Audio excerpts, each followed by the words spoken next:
13절부터 17절 말씀입니다.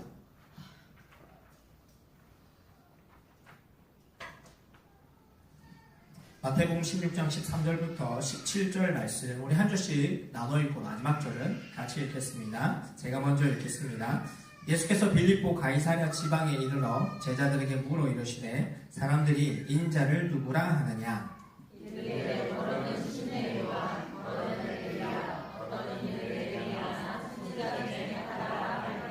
이르시되 너희는 나를 누구라 하느냐? 시몬 베드로가 대답하여 이르되 주는 그리스도시요 살아계신 하나님의 아들이시니라. 함께 읽습니다. 예수께서 대답하여 이르시되 바요나 시몬아 내가 복이 있도다. 이를 내게 알게 한 이는 혈육이 아니요 하늘에 계신 내 아버지시니라. 아멘. 옆에 분들과 인사하겠습니다. 잘 오셨습니다. 반갑습니다. 한 번 더 인사하겠습니다. 말씀 속에 길이 있습니다. 새로운 그 여행지라든지 장소를 찾아가면서 많이 참고하는 게 뭐냐? 구글 리뷰입니다. 구글맵 많이 사용하시죠? 네, 구글맵을 많이 사용하는데요. 거기 구글맵에 제 목적지를 딱 찍으면 그 밑에 정보들이 나옵니다. 예를 들면 어떤 A라는 카페다. 카페에 간다. 그러면 그 밑에 별이 몇 점을 받았냐. 그리고 그 밑에 더 스크롤해서 내려가면 이 카페는 리뷰가 나와 있습니다. 이 카페에 대한 평가죠. 그래서 여러 가지 얘기들이 다 담겨 있는데요. 구글에서는요, 이 구글 지도에 나와 있는 정보를 누가 이용자들이 실생활에서 실시간으로 정보를 그 이용자들이 직접 업데이트를 할 수 있도록 소스를 열어놨습니다. 오픈 소스로 많은 사람들이 참여해서 그 지역과 정보를 업데이트 할 수 있도록 그렇게 되어 있고요. 실제로 여기에 많은 사람들이 참여합니다. 그 중에 한 사람이 저입니다. 예. 저 구글 지역 가이드 넘버 5거든요. 그래서 제 레벨이 5입니다. 그래서 저 몰랐는데 제가 구글 퍼스에 오고 나서 심심해서 한 번, 두 번 올리기 시작했는데 점수를 주길래 재밌네 이러면서 올렸는데, 그러면서 하다 보니까 제가 지역 가이드 이게 레벨이 올라가거든요. 쭉 올라가다 제가 지금 이렇게 레벨 5가 되어 있더라고요. 그래서 이제 제가 성도님들 가게에 가고 이러면은 제가 사진을 찍거나 밑에 리뷰를 남깁니다. 그래서 제가 저희 이수지 집사님 가게도 방문을 해야 하는데 아직 리뷰를 아직 못 남겼습니다. 그래서 제가 리뷰를 계속 남기는 사람 중에 하나인데, 얼마 전에 제가 저희 교회를 구글맵에서 브리즈번 로덴나무 장로교회 검색을 했는데 안 나오는 거예요. 그래서 이게 뭔가, 그래서 한참 뒤 찾다 보니까 저희 교회 이름이 영어로 등록이 되어 있고 한국어 등록이 안 되어 있었습니다. 지역 가이드가 또 활동을 했습니다. 그래서 제가 메일을 보냈습니다. 여기 이렇게 수정하고 교회 오픈 시간이 이렇고 이러면서 이제, 그래서 여러 가지가 있는데 거기 이제는 브리즈번 로덴나무 치면 딱 저희 교회가 딱 나옵니다. 딱 나오는데 거기에 리뷰를 딱 한 분이 남기셨어요. 우리 박미정 집사님이 남기셨어요. 남기셨어요. 네. 한글로, 우리 영어로 남깁시다. 자, 한글로 남기셨고 또 영어로도 남기시고 참여를 많이 하십시오. 그래서 우리 대신에 이제 사람 얼굴 찍지 마시고, 네. 거기 밑에다가 이제 여러 가지 젊은 목사가 있네, 부터 시작해서 우리 교회 밥이 맛있네, 잘 분위기 좋네, 이런 거 많이 남기실 수 있습니다.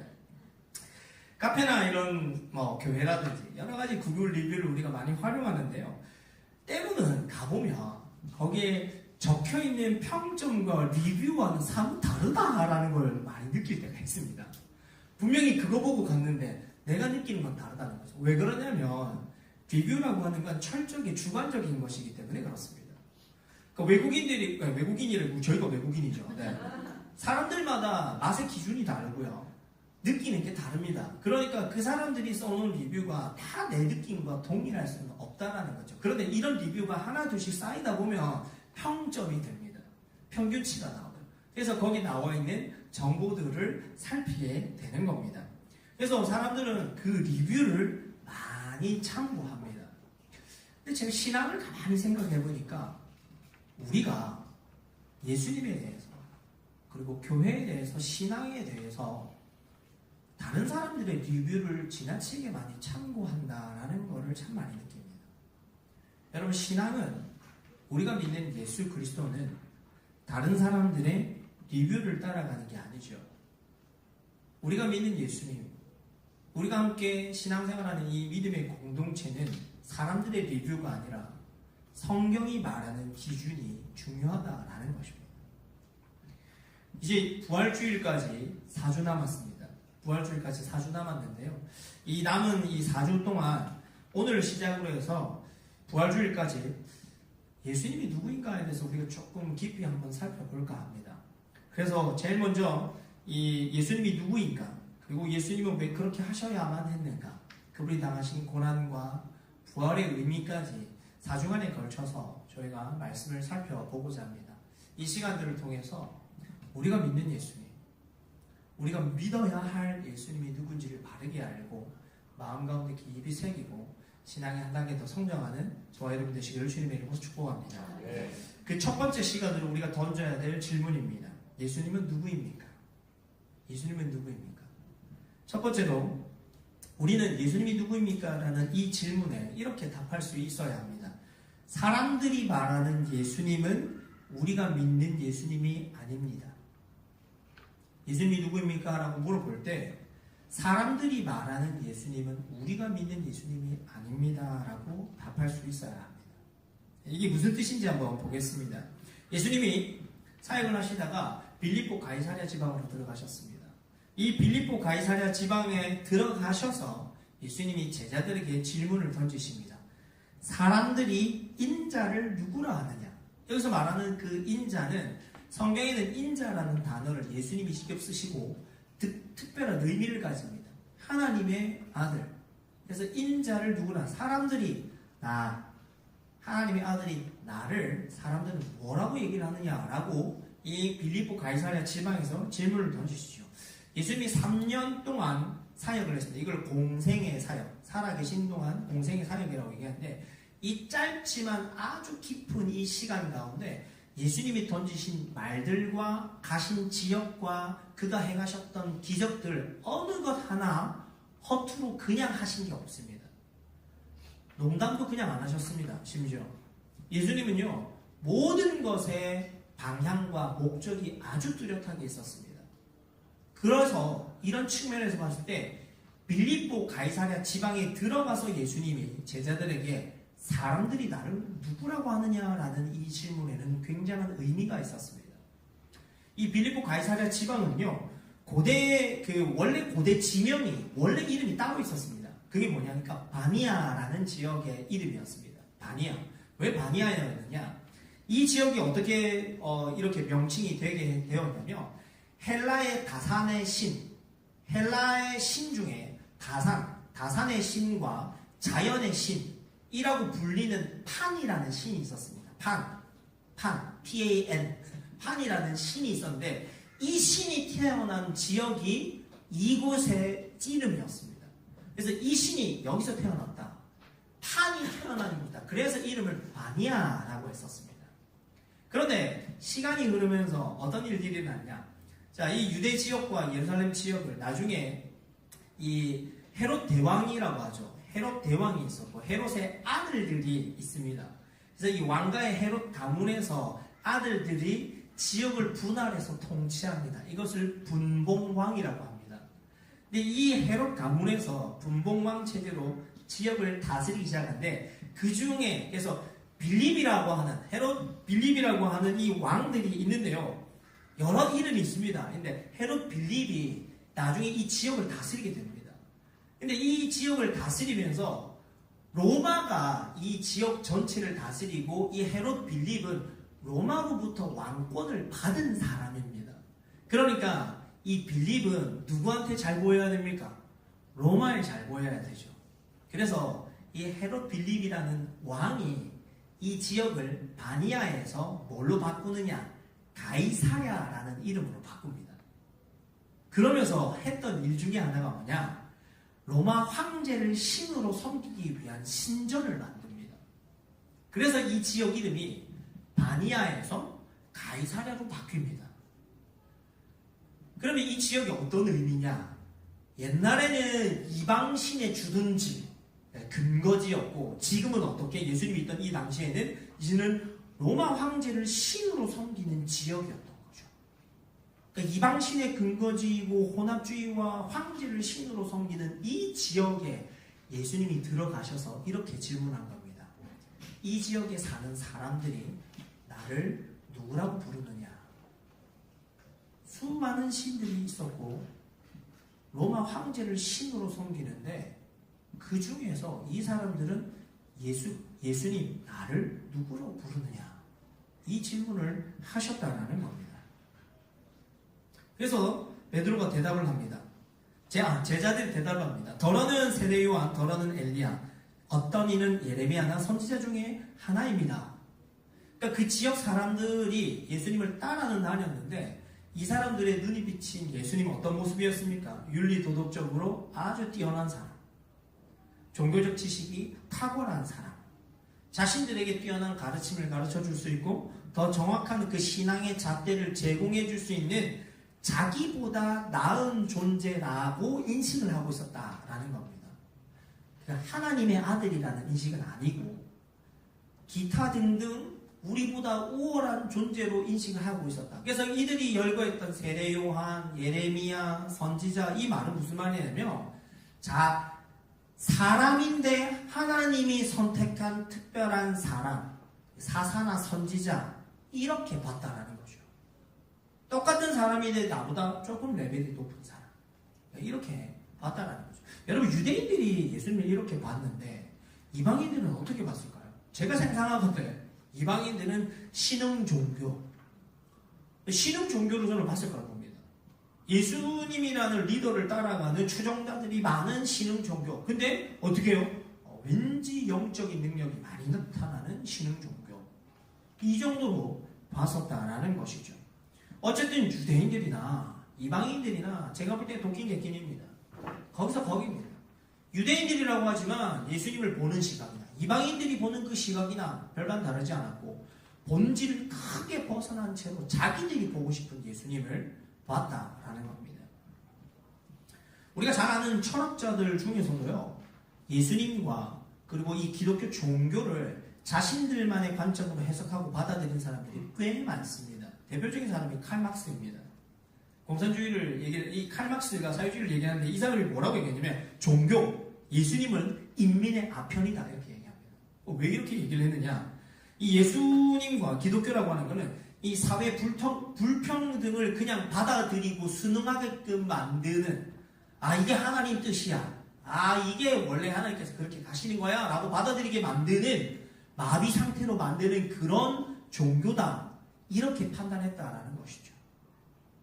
그냥 사회를 순응하게 만드는 하나의 체제 이데올로기로 본 게 칼막스의 관점이었습니다. 이런 철학자들만 사실은 예수님에 대해서, 우리 기독교에 대해서 다르게 본 것이 아닙니다. 여러분, 우리 그리스도인들도 종종 시대의 영향을 받아서 예수님을 잘못 이해하고 예수님에 대해서 잘못 받아들일 때가 굉장히 많습니다. 의외로 우리가 예수님을 모르고 살 때가 많다는 것이죠. 제가 한국에 있을 때 중등부를 한 4년을 담당했었습니다. 그리고 이제 고등부 애들이 있고 한데, 그 한국의 학부모님들, 그냥 부모님들 말고 학령기에 들어간 분들을 학부모님이라고 얘기하죠. 이 학부모님들이요, 굉장히 간절해집니다.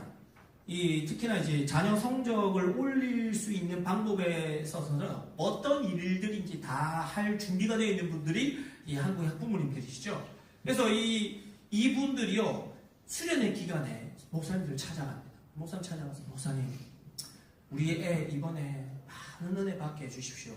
근데 너무 신기한 건요, 고2, 고3 정도 됐는데 이 부모님이 찾아올 때는 진짜 진심인 겁니다. 근데 신기하죠? 고3인데 수련회를 보내요. 둘 중에 하나입니다. 진짜 믿음을 잡고 싶거나 아니면 포기를 했거나. 둘 중에 하나거든요. 근데 이분들이 와서 하는 얘기가 재밌습니다. 부모님들 와서 이렇게 합니다. 많은 은혜 받고 돌아오게 해주십시오. 그 말 듣고 되게 감동합니다. 근데 그 다음 얘기가 중요합니다. 은혜 받아서 정신 차려서 공부 잘하게 좀 해주십시오. 여러분, 이 말이 무슨 말이냐면 학부모님들의 눈에는 예수님은 일타강사입니다. 마음의 감동을 주어서 공부하게 만드는 존재. 이거 말고도 우리는 예수님을 다르게 많이 받아들이시오. 우리 안에는 예수님이 누구입니까? 라는 질문에 우리 스스로가 한번 잘 어떤 대답을 하고 있는지를 돌이켜봐야 하죠. 예수님은 종종 우리 인생의 문제 해결사로 인식될 때가 많습니다. 어떤 징계와 훈계보다는 축복만 주셔야 하는 예수님. 내가 간구하고 기도하면 문자 그대로 활자 그대로 내가 뱉었던 말 그대로만 응답하셔야 하는 예수님. 나의 성공을 돕는 조력자 예수님. 사랑이 많으셔서 나의 죄와 허물은 들추지 않으시는 예수님. 여러분, 이 모든 예수님은 사실 우리가 성경에서 본 예수님과는 사뭇 많은 차이가 납니다.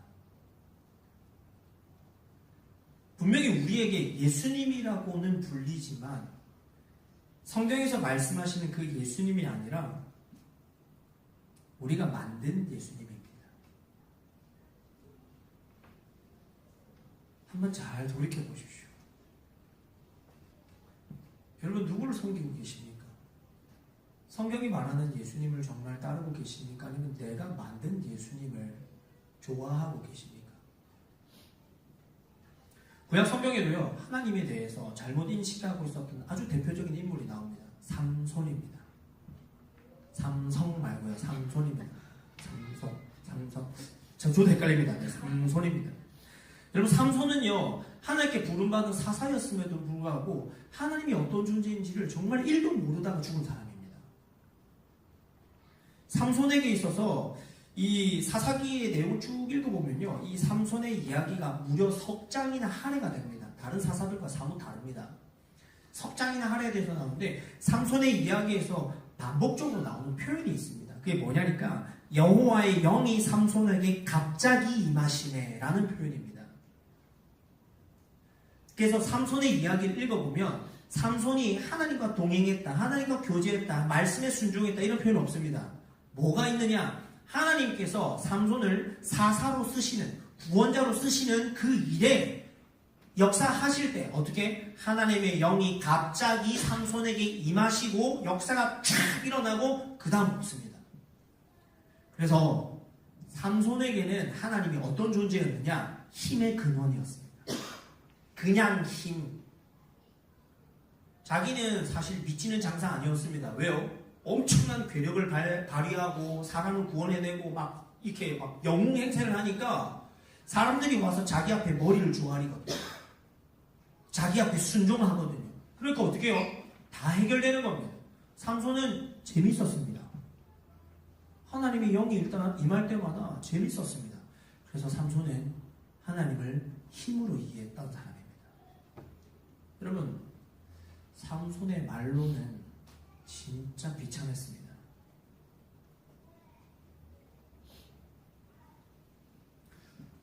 여러분, 내가 만든 예수님을 섬기는 것은 우리를 병들게 만듭니다.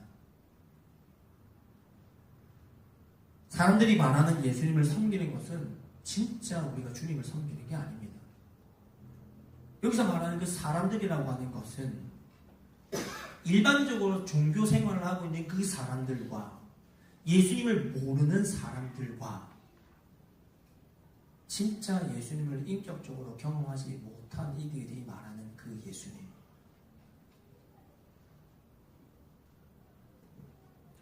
여러분, 그래서 우리는 이제 사람들이 만들어낸 예수님과 내가 만든 예수님을 거부할 수 있어야 합니다.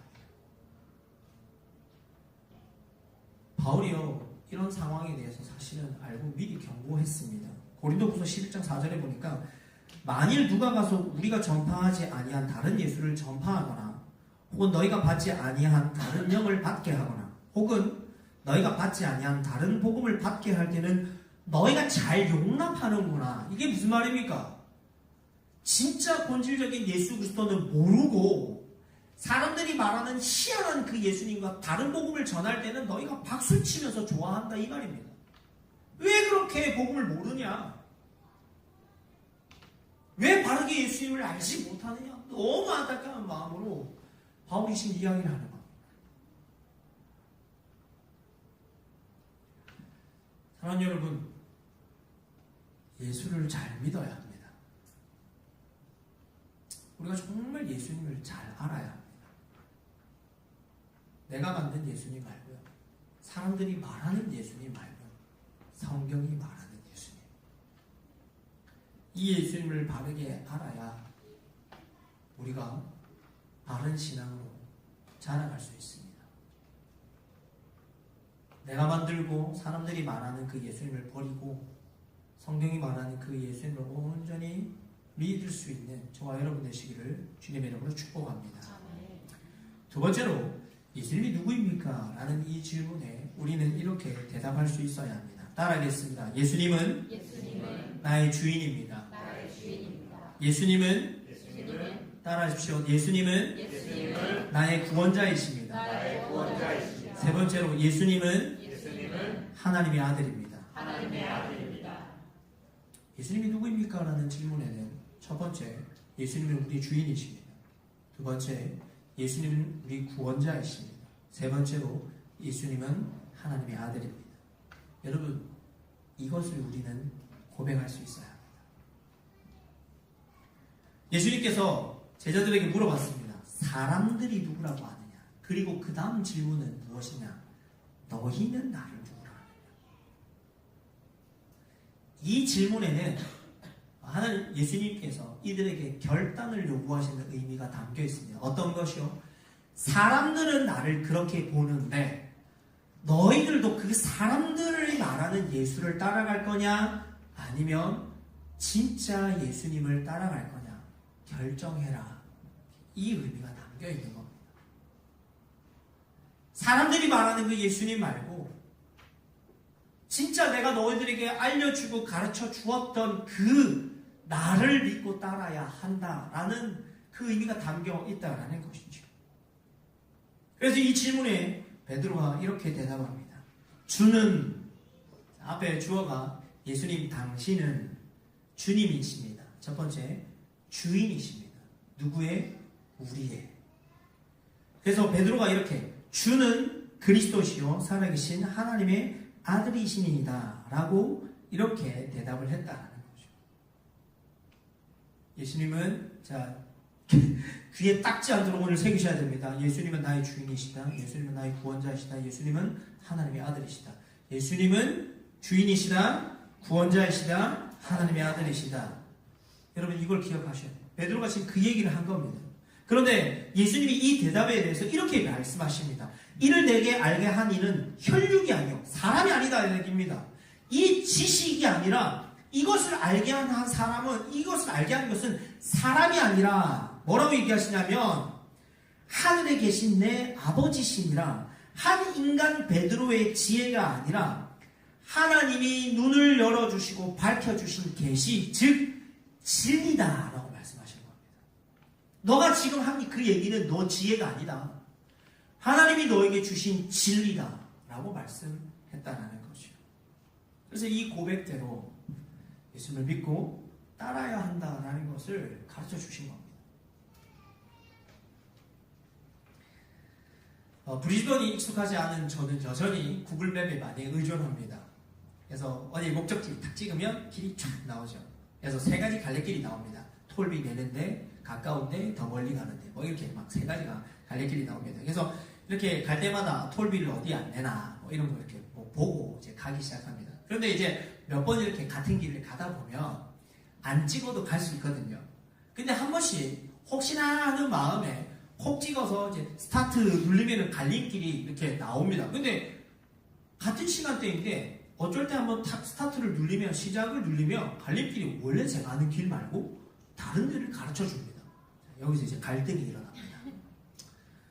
내가 알고 있는 길이 이거고 구글이 얘기하는 이 길이 이건데 그래서 제가 두 번째 제가 원래 가는 길을 톡 찍습니다. 그럼 클릭을 하면 어떻게 빨간 줄이 쫙 끄입니다. 그게 무슨 얘기입니까? 교통정보 반영이죠. 여기 가면 막힌다.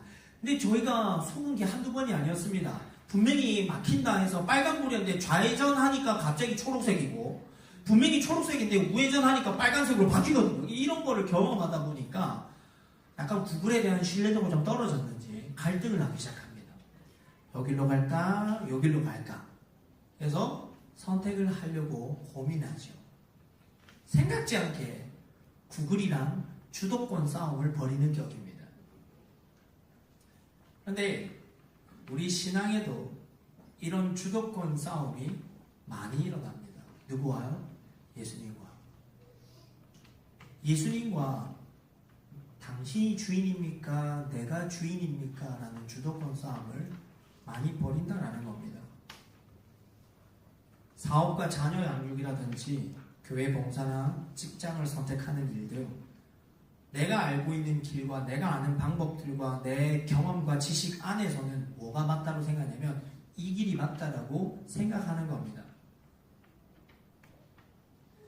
주님께서 나에게 주신 것과는 다르게 저는 이 길이 맞는 것 같습니다 라고 생각을 하는 겁니다. 여러분, 내가 가진 정보와 그 정보의 정확도와 정보의 양이 많아질수록 어떻게 되냐면 예수님은 점점 주인 자리에서 쫓겨납니다.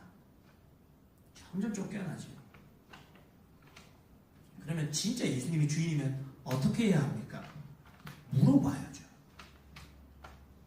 물어봐야죠. 저 렌트살이 합니다. 뭘 바꾸고 싶습니다. 누구한테 물어봐야 됩니까? 주인한테 물어봐야죠. 뭘 달고 싶습니다. 누구한테 물어봐야 됩니까? 주인한테 물어봐야죠. 인생길을 바꾸고 싶으십니까? 누구한테 물어봐야 됩니까? 주님께 물어봐야죠. 이것이 참 익숙하지 않더라는 거죠.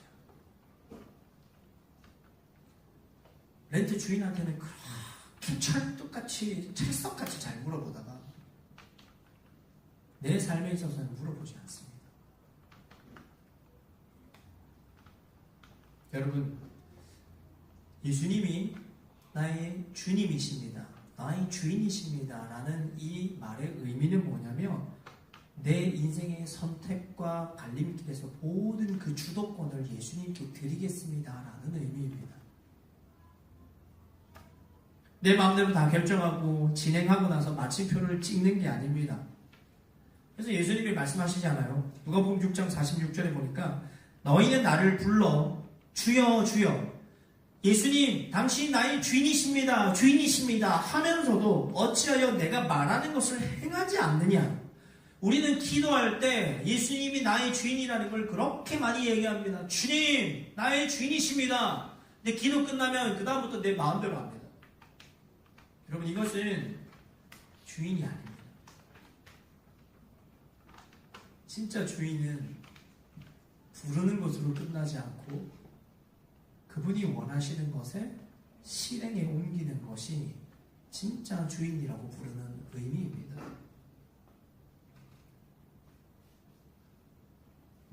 사랑하는 여러분, 따라하겠습니다. 예수님이 나의 주인이십니다. 두 번째로 베드로는 예수님을 나의 구원자라고 얘기합니다. 그럼 이렇게 물어봐야 되겠죠. 베드로가 말하는 그 구원자, 나도 예수님을 생각할 때 진짜 나를 죄에서 건져낸 나의 유일한 구원자로 믿고 있느냐라는 것을 질문해 봐야 합니다. 아담의 타락 이후에 인간은 죄의 지배 아래 살게 되었습니다. 이 죄라고 하는 것은 참 신기합니다.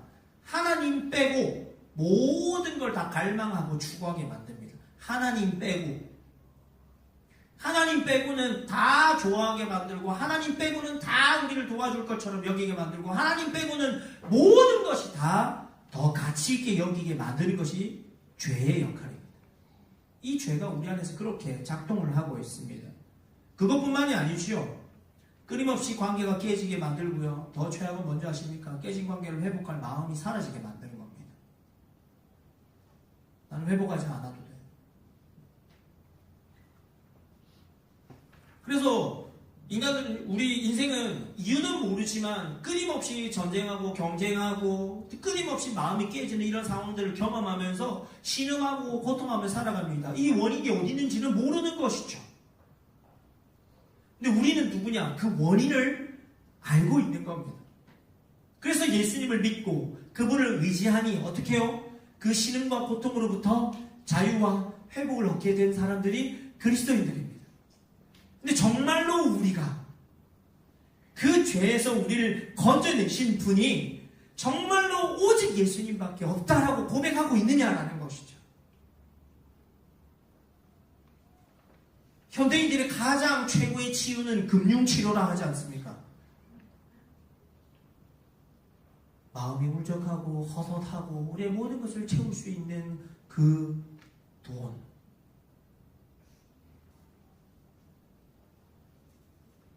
그게 아니라 정말 예수님이라고 우리가 고백하고 있느냐라는 겁니다. 그래서 사도행전이 말씀하기를 다른 이로서는 구원을 받을 수 없나니 천하 사람 중에 구원을 받을 만한 다른 이름을 우리에게 주신 일이 없습니다. 예수님 말고는 온전히 우리를 그렇게 건져내실 수 있는 존재가 없다는 겁니다. 마지막으로 베드로가 예수님은 주인이시고 우리의 주인이시고 두 번째로 우리의 구원자이시다라는 것을 고백한 다음에 세 번째가 뭐냐면 당신은 하나님의 아들이십니다 라고 얘기했습니다. 여러분 예수님이 하나님의 아들이십니다라는 이 말 속에 담긴 의미가 무엇이냐? 예수님이 제자들에게 가르쳐 주신 모든 가르침과 말씀과 예수님이 내뱉으신 모든 말이 뭐다? 진리다라는 걸 믿는다는 얘기입니다. 왜요? 하나님의 아들이시기 때문에. 예수님은 종종 제자들에게 계속 알려주셨습니다. 나는 그 하나님의 아들이다. 나는 곧 하나님이다. 이걸 계속 말씀하셨습니다. 그래서 당신이 하나님의 아들이십니다 라는 걸 믿는다라는 건 뭐냐면 예수님이 말씀하시는 모든 것은 참 진리입니다 라는 걸 믿는다는 얘기입니다. 여러분 정말 기록된 말씀을 오늘도 살아계셔서 나에게 말씀하시는 그 하나님의 말씀으로 믿고 받아들이십니까? 의외로 우리는 내 상황과 형편과 여러 가지 조건에 맞춰서 그때는 받아들일 수 있고 그때는 못 받아들이는 말씀으로 스스로가 그걸 구별해서 받아들일 것과 못 받아들일 것을 걸러냅니다. 슬픈 현실이죠. 말씀하시지만 이거는 지금은 못 받아들입니다. 그렇게 해야 된다고 말씀하시지만 저는 아닙니다. 여러분 정보는 명확하게 구분하고 받아들일 것과 걸러야 할 것을 잘 보셔야 합니다. 정보는 그런 겁니다. 그런데 하나님의 말씀은 정보가 아닙니다. 살펴서 걸러야 할 것이 아니라 있는 그대로를 순종하고 받아들여야 할 진리입니다.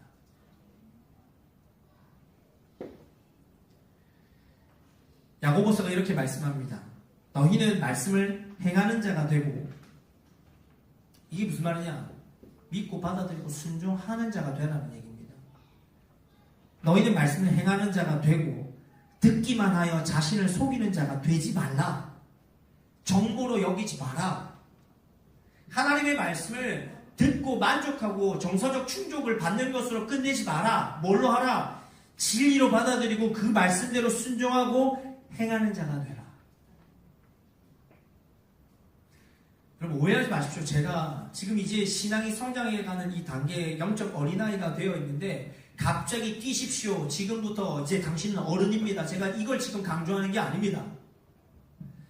여러분 죄송합니다. 많은 신앙생활을 하시는 분들 중에 선택적으로 영적 어린아이에 머물러 있고 싶어 하시는 분들이 많습니다. 의외로.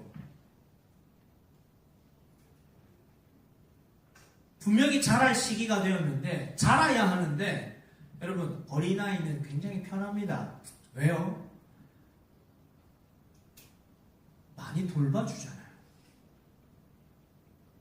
관심 많이 가져주거든요. 그러니까 어른이 되고 싶지 않은 겁니다. 마치 피터팬처럼요. 안전한 속에서 꿈꾸며 동화처럼 살고 싶은 이게 우리의 영적 어린아이에 머물러 있고 싶어하는 선택적으로 영적 어린아이가 되려고 하는 것이죠. 이제 그렇게 되지 말라라고 주님 말씀하시는 거예요. 기록된 성경 말씀을 진리로 받아들이고 믿고 따르고 순종하고 행하라. 이것이 진짜 예수님을 믿는 것이다 라고 말씀하고 있습니다. 사랑하는 여러분, 베드로의 고백은 베드로만 할 수 있는 거 아닙니다. 왜냐고요? 예수님이 말씀하셨잖아요. 베드로야, 그건 너가 너의 지혜로 말한 게 아니라 하나님이 그렇게 말씀하게끔 만들어 주신 거야. 자, 이 말이 무슨 말이냐? 예수를 믿는 우리 모두가 이 고백을 할 수 있다. 그리고 해야만 한다. 우리는 예수님을 나의 주인이시요 구원자이시요 하나님의 아들이시다라는 이 고백을 우리가 할 수 있는 겁니다. 이 베드로의 고백이 정말로 우리 믿음 깊이에서 올라오는 참된 우리의 고백이 되기를 주님의 이름으로 축복합니다. 네. 말씀을 맺습니다. 예수님이 누구인지를 바르게 알고 고백하는 건 정말 중요한 일입니다. 4주 동안 예수님이 누구인지에 대해서 한번 잘 점검해 보십시오. 그래서 이 예수님을 깊이 알아가는 것에서 제일 먼저 해야 될 것은 내가 만든 예수님을 버리는 겁니다. 사람들이 말하는 예수님을 거부하는 겁니다. 성경이 말하는 예수님, 정말로 나를 죄에서 구원하시고 나를 건지셔서 오늘도 살아갈 말씀을 주시는 그 살아계신 주님, 나의 주인이시고 나의 인도자 되셔서 내 삶을 다 주도해 가실 수 있는 그분이라는 걸 내가 믿고 받아들이는 겁니다. 그 예수님을 정말로 온전히 받아들이고 누릴 수 있기를 바랍니다. 이 말씀을 통하여 우리의 신앙이 더욱더 주님께로 가까이 다가가는 저와 여러분 되시기를 주님의 이름으로 축복합니다. 우리 함께 찬양할 텐데요. 아까 우리가 찬양했던 찬양을 좀 바꾸겠습니다. 내가 주인 삼은 그 찬양으로 하는데요. 우리 함께 이 찬양을 고백합시다. 내가 주인 삼은 모든 것, 그 내가 주인 삼은 모든 것에는 내가 만든 예수님이 있을 수도 있습니다. 내가 그것마저도 이제 다 내려놓습니다. 온전히 주님 사랑하기를 원합니다. 우리 함께 믿음으로 찬양하며 나갑시다.